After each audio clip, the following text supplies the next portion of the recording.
Olá, meus amigos, tudo bem com vocês? Aqui é o pastor Daniel Monteiro e este é o canal A Tribo de Dan. Todas as semanas nós teremos um programa dentro desse canal que é chamado Classe dos Professores. E neste programa, a Classe dos Professores, nós recapitularemos o que nós chamamos de lição da escola sabatina. Para que você que não sabe o que é a lição da escola sabatina, eu vou explicar para você agora. Lição da escola sabatina é um guia de estudos da Bíblia que a Igreja Adventista do Sétimo Dia produz e, através desse guia, nós estudamos a Bíblia diariamente. E no final de semana, no sábado, mais especificamente, nós vamos à igreja e recapitulamos o estudo que fizemos da lição da Bíblia durante aquela semana. Lembrando, nós estudamos a Bíblia usando como guia de estudos a missão da Escola Sabatina. E é importante você se desenvolver e estudar a Bíblia todos os dias da sua vida, porque é através do estudo da Bíblia que você tem um relacionamento mais profundo com Deus. Durante este primeiro trimestre de 2026, nós estamos estudando os livros de Filipenses e Colossenses através da lição da Escola Sabatina. Os livros que foram escritos por Paulo em cadeias. Paulo estava preso. E nesta primeira lição que nós estamos estudando, neste primeiro módulo de estudo, nessa primeira aula que nós estamos tendo aqui, nós vamos entender de maneira introdutória em que situação Paulo escreveu e qual era a situação daquelas cidades para as quais Paulo escreveu. Então, são duas questões diferentes. Primeiro, qual era a situação de Paulo e qual era a situação das cidades, da igreja para a qual Paulo escreveu. Então, aqui nós temos a primeira questão a ser debatida aqui sobre sobre esse estudo.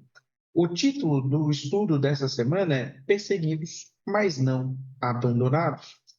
Paulo estava preso e foram 5 cartas que Paulo escreveu enquanto estava preso. A primeira carta que ele escreveu em cadeias, ou na primeira prisão dele, ele escreveu pelo menos 4 cartas que foram registradas na Bíblia: Filipenses, Colossenses, Filemão e Efésios.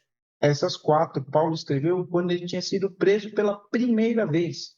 Ele teria sido levado de Jerusalém para Cesareia, de Cesareia para Roma. Lá em Roma ficou algum tempo. É provavelmente em Roma que ele escreveu essas cartas. Também é possível que ele tenha escrito essas cartas em Cesareia, mas pela forma como ele ali se apresenta, né, falando que a guarda pretoriana sabia de Cristo, guarda pretoriana é uma guarda de elite do imperador. Ele fala que todos na casa de César sabiam de Cristo por causa dele. Essas são informações que indicam que Paulo estava em Roma quando escreveu essas cartas da prisão, né? Cartas em cadeias, né? Que ele escreveu.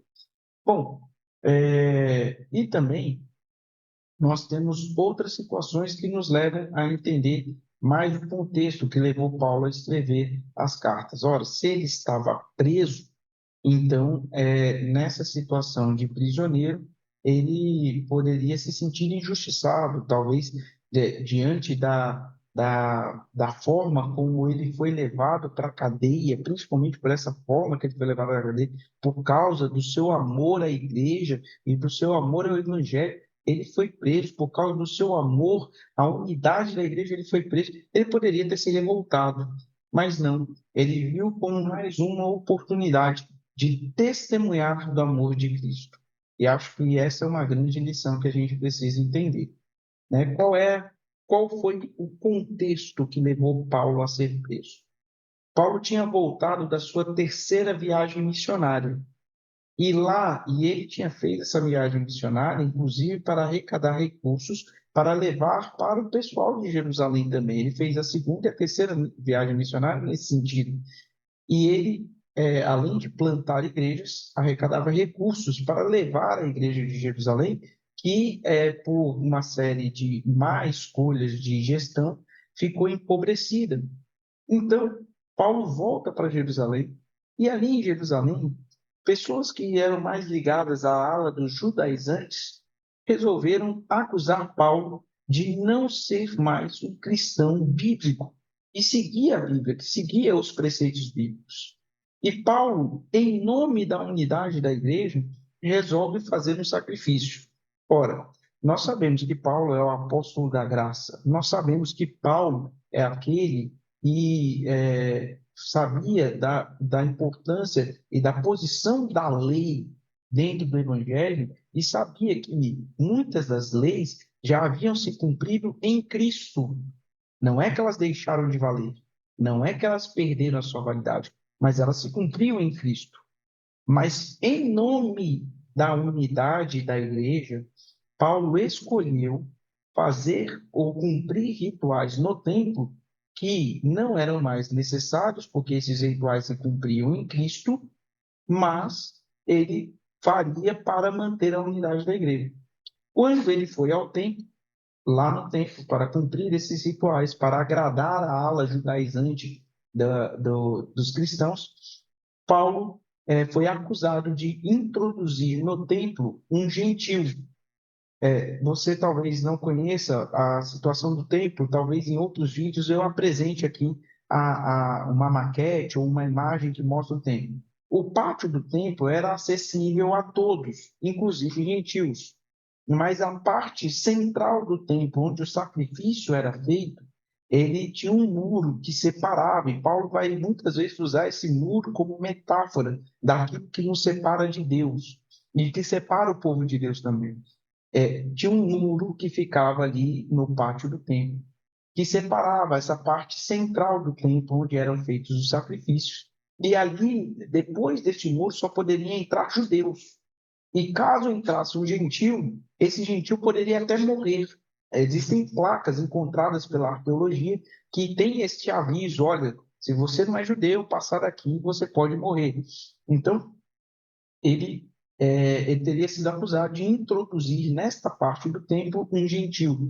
O tumulto foi grande, eles queriam matar Paulo ali mesmo, né, no meio da baderna, mas a guarda que estava ali, que tinha uma fortaleza romana anexada ao templo, foi até onde estava o tumulto, desfez o tumulto, protegeu Paulo, e ali Paulo ficou um tempo naquele lugar. Houve um plano para matá-lo, então ele foi levado para Cesareia, e ali em Cesareia ele ficou mais 2 anos preso, quase conseguiu a sua libertação, mas antes de conseguir a sua libertação, Paulo, temendo por sua vida como cidadão romano, Paulo vai apelar para César.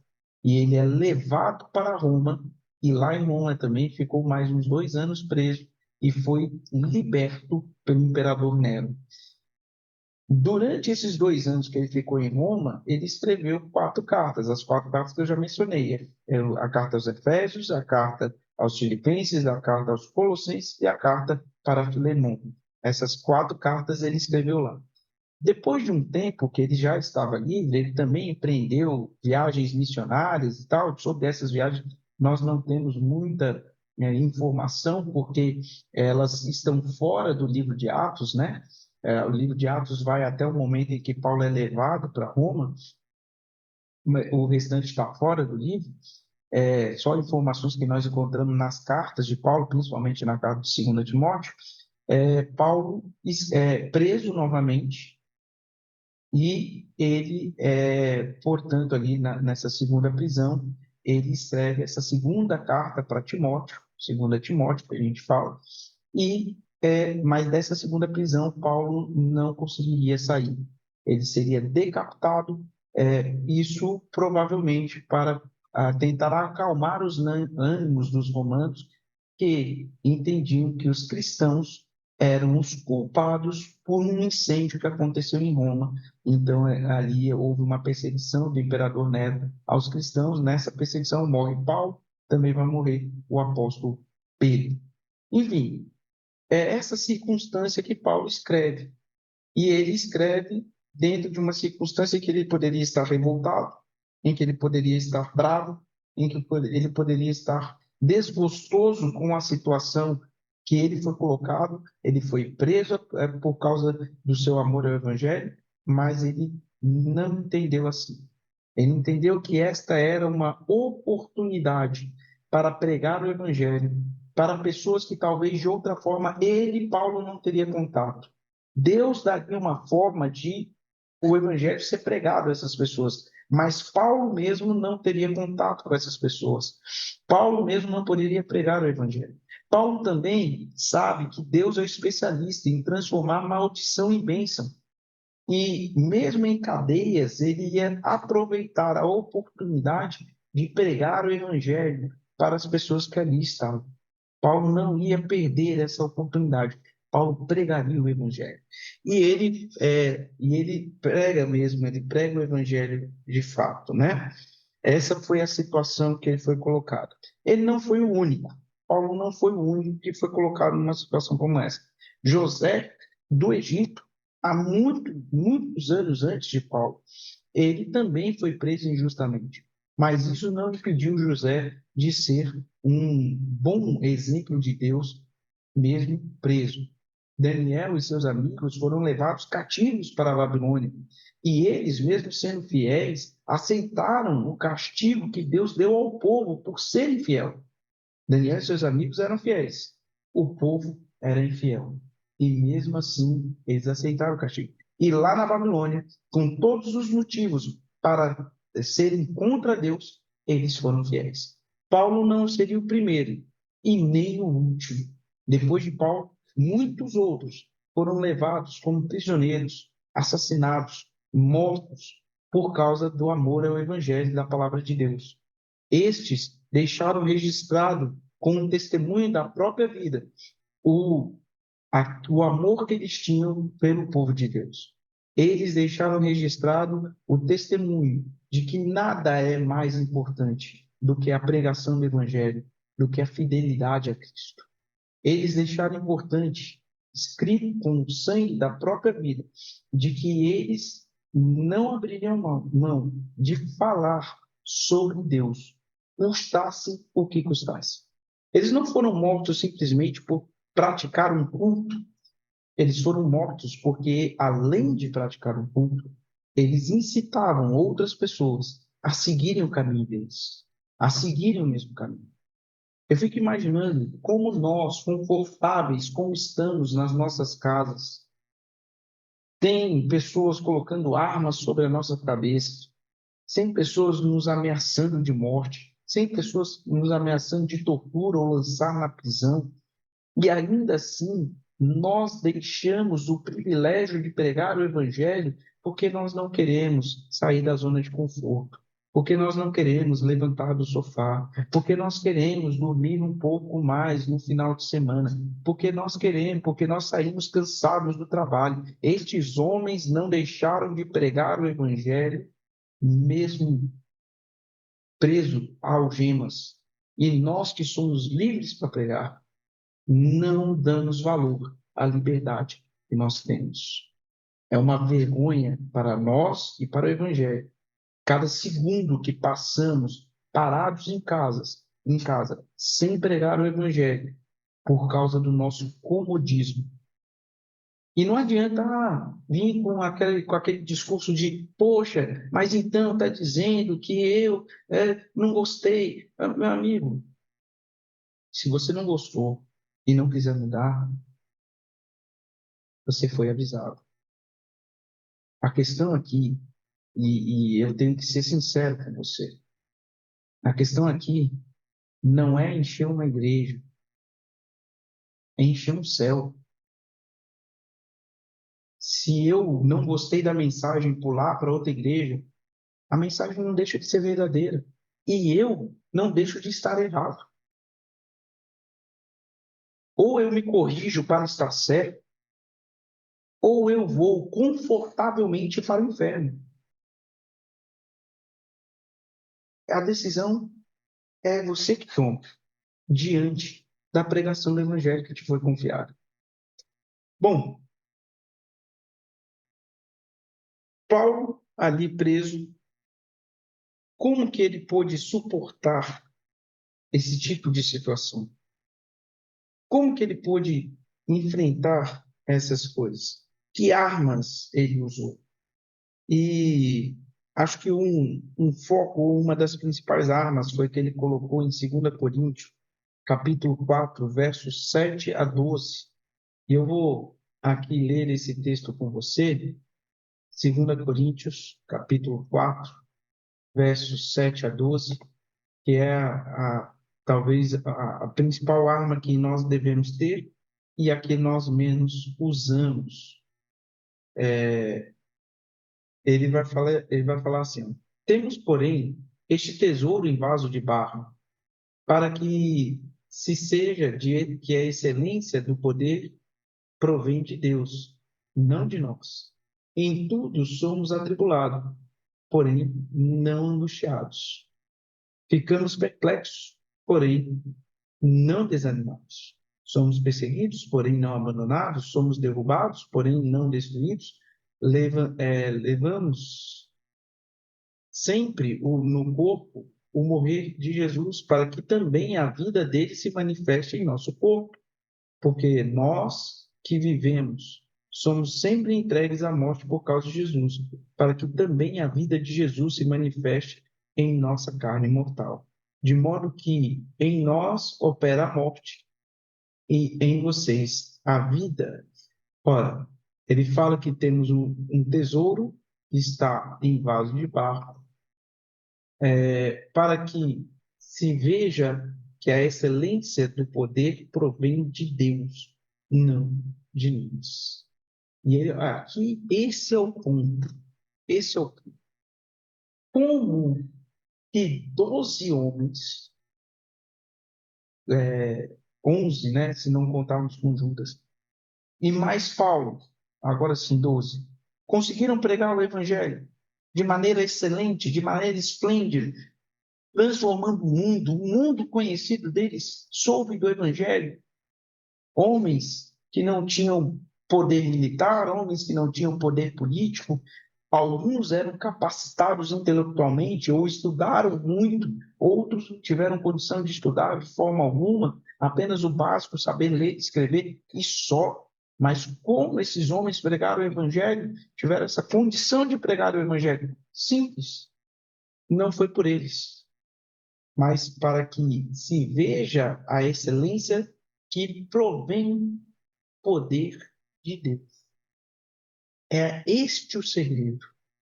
Talvez você se sinta incapacitado de enfrentar o que Paulo enfrentou ou de pregar como Paulo pregou. Mas o segredo de Paulo não estava na sua capacidade técnica, seus estudos ou na sua persistência. O que Paulo tinha era o poder de Deus. E este é o segredo. Nada o que nós fazemos por causa de nós mesmos. Mas sem Cristo, nada podemos fazer. Então, nós fazemos o que fazemos por causa de Cristo. Nós podemos estudar métodos, formas, estudar a mente humana, para tentar ali mostrar da melhor forma o Evangelho. Mas nossos métodos são para a pregação do Evangelho a mesma coisa que as obras são para a graça. Trapos de imundícia. A nossa persistência não é nada se não tiver o poder de Deus. Portanto, o grande segredo de Paulo para suportar tudo e pregar o Evangelho é o poder que provém de Deus. Se nós não somos capazes de estarmos ligados a Deus agora, que não sofremos pressão, não será quando a pressão vier sobre nós que nós teremos condições de nos agarrarmos a Ele. Ou nós criamos vínculo agora, que nós temos oportunidade, ou nós não vamos conseguir criar esses vínculos quando estivermos sobre a angústia. É importante, portanto, criar o vínculo no tempo oportuno, fortalecer-se agora, em tempo de paz, porque quando sobrevier sobre nós grande tribulação, e essa tribulação pode ser a profética, como pode ser uma tribulação individual que acontece na vida de todos nós não suportaremos. As coisas, ou o soldado, se prepara no tempo de paz, para que quando vem a batalha, ele tenha a capacidade de sair vivo. É agora no tempo de Páscoa que nós precisamos nos preparar. E aqui a gente vai passar para como foi essa passagem de Paulo na cidade de Filipos, que depois gerou a carta de Filipenses. Nem todas as cartas que Paulo escreveu, ele esteve na cidade para a qual ele escreveu a carta.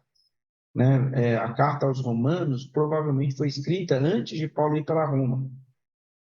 E a carta aos Colossenses também. Paulo não parece não ter passado por Colosso, ou pelo menos não ficou registrado que ele passou por essa cidade. Ele passou bem próximo ali dessa cidade, mas não há registro dele passando por essa cidade e tendo algum tipo de atividade nessa cidade de Colosso. Isso indica que o cristianismo ele é muito mais pregado não pelos grandes nomes, mas pelos anônimos que estão aí espalhados, ensinando a palavra de Deus, pregando o evangelho. Amigo, você não vai precisar ter experiências como a de Paulo se você não se mover da onde você está para pregar o evangelho. Você só passará pelas experiências de Paulo se você se levantar de onde você está e sair para pregar o evangelho. Ai, mas eu não quero sofrer o que Paulo sofreu. Mas você quer a recompensa que Paulo vai ter. Essa recompensa, ela advém de um relacionamento que Paulo construiu com Deus. E ele construiu esse relacionamento com as experiências que ele teve. Se eu quero ter o mesmo relacionamento que Paulo tinha com Deus, eu devo buscar ter as mesmas experiências que Paulo teve com Deus. É assim que funciona. Mas não vai ser acomodado em casa que eu vou ter essas experiências. Não vai ser acomodado em casa que eu vou viver o que Paulo viveu. Enfim, na cidade de Filipe, e eu quero aqui até compartilhar com você, por que que ele foi parar na cidade de Filipe. Eu vou compartilhar e a gente vai aqui falar algumas coisas. Primeiro, eu quero mostrar para vocês um mapa da segunda viagem missionária de Paulo. Essa aqui é a segunda viagem missionária de Paulo. Depois a gente vai para a Bíblia, tá? Paulo começou a sua segunda viagem missionária subindo aqui por onde fica o Oriente Médio, passando para onde hoje é a região da atual Turquia, passando por várias cidades aqui. Quando ele chegou nesta cidade aqui, Troade, ele chegou na cidade de Troade e quis voltar para a Bitínia, este lugar aqui. Nós sabemos que Pedro passou por aqui por causa das suas cartas. Quando Pedro escreve suas cartas, ele manda uma saudação especial para o pessoal que está aqui, nesta região da Betínia. Mas Paulo estava aqui em Troade, queria voltar, só que o Espírito o compeliu a seguir, a atravessar o mar e vir para a região da Macedônia. Ele teve um sonho. E ao entender o sonho, Paulo ele vai imediatamente para a Macedônia. É isso que está em Atos, capítulo 16. E aqui eu quero primeiro chamar a atenção para uma questão que é importantíssima aqui, para a gente entender. Quero chamar a atenção que os planos nós podemos fazer. Paulo tinha um plano de ir para a Bitínia, mas o executar do plano é de Deus. E ele, ao entender que o plano de Deus não era que ele estivesse na Bitínia, o que é que Paulo fez? Se Deus não quer que eu vá para a Bitínia eu não vou. Se Deus quer que eu vá para a Macedônia eu vou. E é isso que vai acontecer.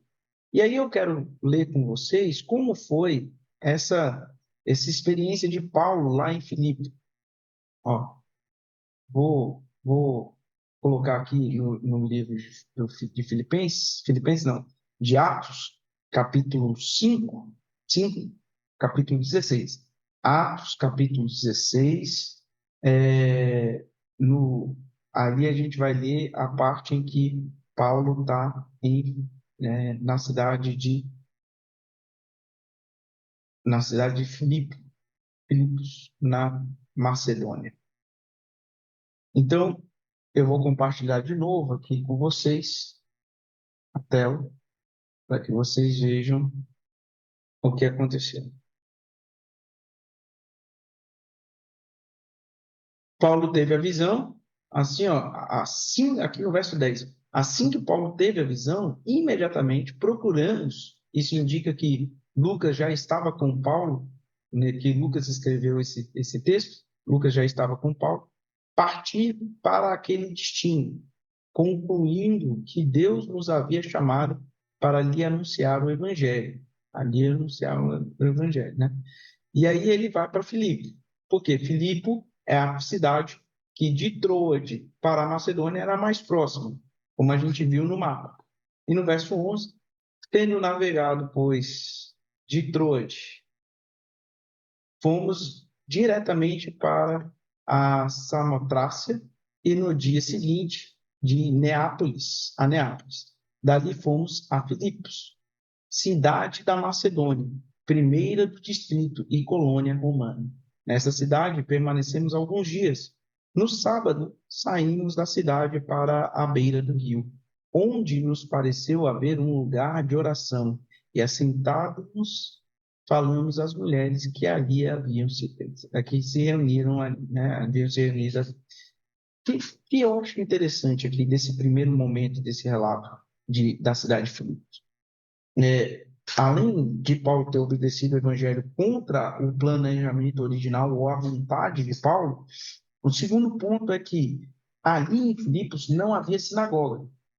Quando a gente lê no capítulo 17, por exemplo, de Atos, e Paulo ia à sinagoga segundo o seu costume, alguns falam que Paulo só ia à sinagoga não por guardar o sábado, mas Paulo ia à sinagoga porque ele queria convencer os judeus, e os judeus se encontravam na sinagoga. Isso significa que se Paulo encontrasse uma cidade onde não havia uma sinagoga, ele não iria guardar o sábado, porque, segundo o argumento dessas pessoas, Paulo ele não precisava guardar o sábado, já que ele estava debaixo da graça, e não mais debaixo da lei. Entretanto, mesmo não havendo sinagoga na cidade de Filipos, Paulo para e guarda o sábado. Procura um lugar onde poderia orar no dia de sábado, já que não havia sinagoga para ele orar. Não havia sinagoga, e mesmo assim Paulo guarda o sábado, mostrando que a observância do sábado não é uma questão de estar debaixo da graça ou não. Aliás, aqui é um grande erro de quem analisa a antiga e a nova aliança. A antiga aliança também nos deixa debaixo da graça. O Antigo Testamento é estar debaixo da graça. Sempre foi graça, nunca foi obras. Sempre foi a graça divina que sustentou a humanidade. Nós respondemos a essa graça, e o povo da antiga aliança respondia à graça com obras.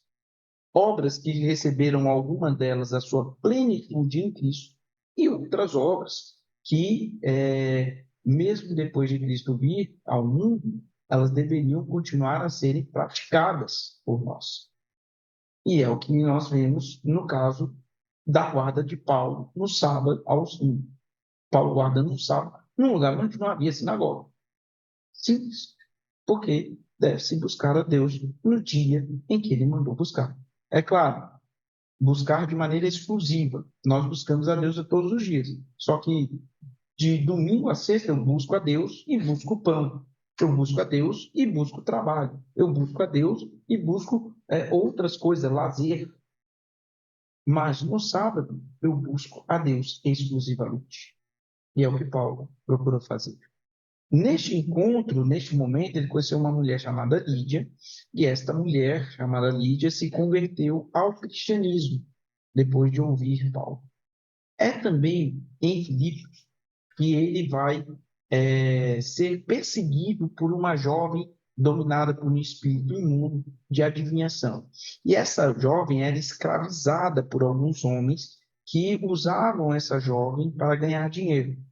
Paulo, irritado com a situação, vai expulsar ali o espírito de adivinhação dela, e os homens, ao perceberem que não teriam mais dinheiro com ela, eles ficam bravos com Paulo e vão acusar Paulo. Mas aqui eu quero chamar um detalhe. Paulo libertou a oprimida. Paulo libertou, sim, ao oprimido. Paulo se indignou com a exploração. Mas Paulo não fez isso por justiça social. E esse é um ponto que a gente precisa fazer. O cristão não está ligado a teorias sociais. O cristão não está ligado à questão política. O cristão está ligado com as coisas do reino. Paulo atuou por causa de uma questão espiritual.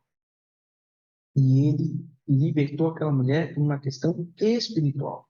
Nós buscamos libertar o oprimido, trazer a justiça por questões espirituais e não sociais. Enquanto o nosso coração não estiver no espiritual, o nosso coração estiver no social, nós vamos distorcer a Bíblia ou torcer a Bíblia para poder tratar dos nossos interesses e não dos interesses do céu. A luta de Paulo não era por uma sociedade mais justa, mas a luta de Paulo era por uma libertação espiritual que precisava ser feita. Bom, aqueles homens, só para a gente concluir aqui e já ir para o encerramento, aqueles homens levaram Paulo aos juízes, Paulo e Silas, eles foram açoitados sem um julgamento justo e foram lançados na prisão. Ali na prisão, eles renderam glória a Deus, cantaram. Paulo, ele realmente pode falar em tudo dar graças, porque depois de ser espancado injustamente, aprisionado injustamente, Paulo canta para Deus.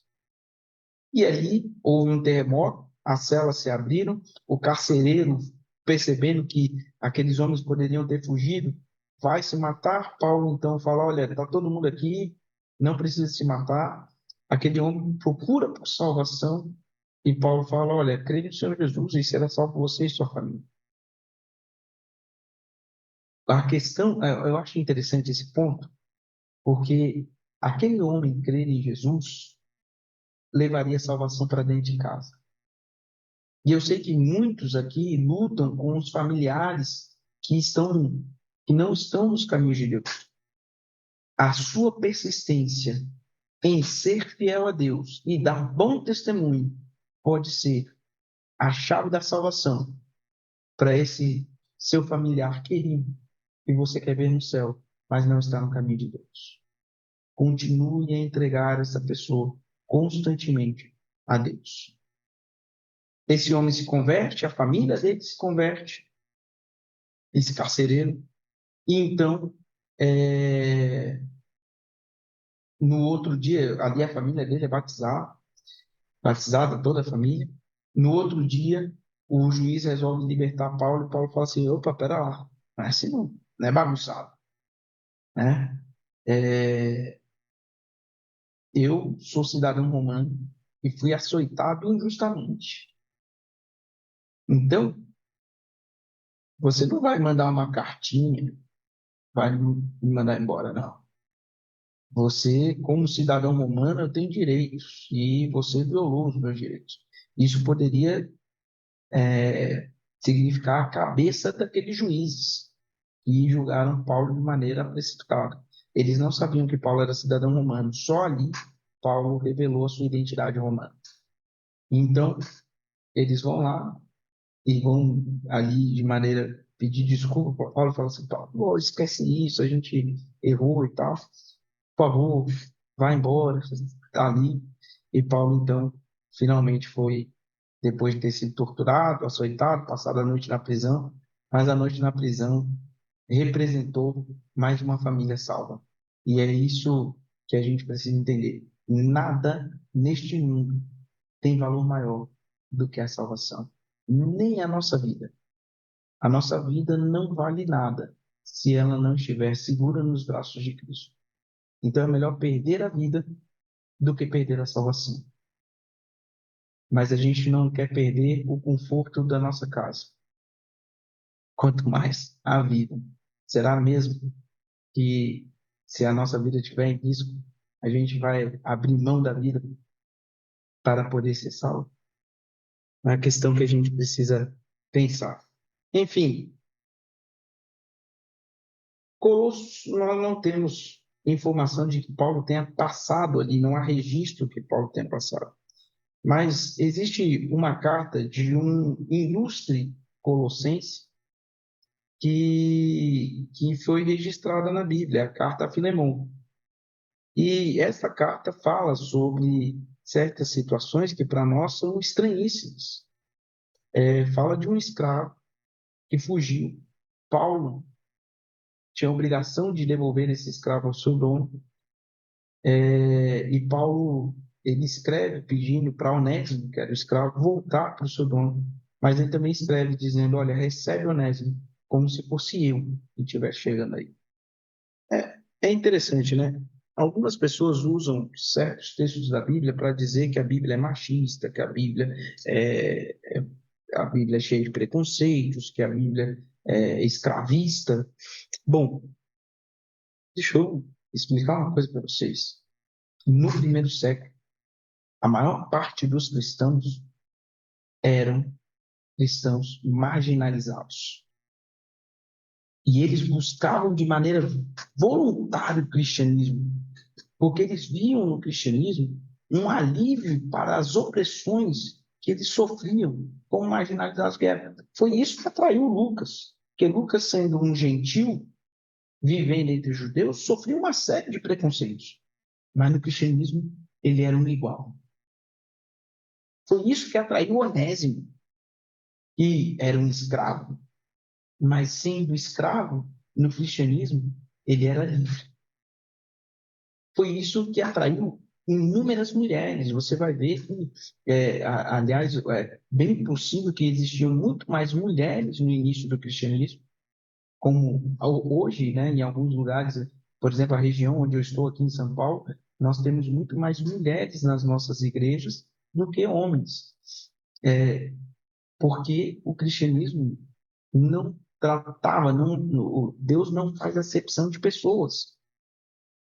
Quem olha a Bíblia desta forma, quem olha a Bíblia pensando que ela é machista, que ela é escravista, que ela é isso, que ela é aquilo, não está olhando com os mesmos olhos dos primeiros cristãos, que eram escravos, que eram marginalizados, que eram, em sua maioria, mulheres.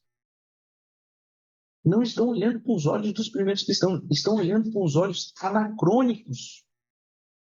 O problema é que nós lemos a Bíblia com os valores de hoje, mas a Bíblia não foi escrita hoje. Nós temos que ler a Bíblia com os olhos da época que ela foi escrita. E naquela época, as pessoas viam no cristianismo, e portanto na Bíblia, porque a Bíblia é a base do cristianismo, elas viam libertação, alívio, elas viam o fim da opressão. Se nós queremos olhar a Bíblia de maneira correta, temos que olhar assim. Não é reescrever a Bíblia, é simplesmente interpretar como os primeiros cristãos interpretavam. É ler a Bíblia como os primeiros cristãos liam. A Bíblia, ela é um livro que traz liberdade, mesmo que você esteja preso numa casca de nós. Porque a Bíblia te liberta não só das questões deste mundo, mas ela te dá a vida eterna. E por fim, só para a gente concluir, mas se Paulo suportou prisões, Paulo suportou problemas, Paulo suportou dificuldades, ameaças pelo poder de Deus, é com o poder de Deus que você também vai poder suportar todas essas coisas, todas as dificuldades, todas as lutas. Que Deus abençoe a sua vida, o seu dia e a sua semana. E nos vemos na próxima semana.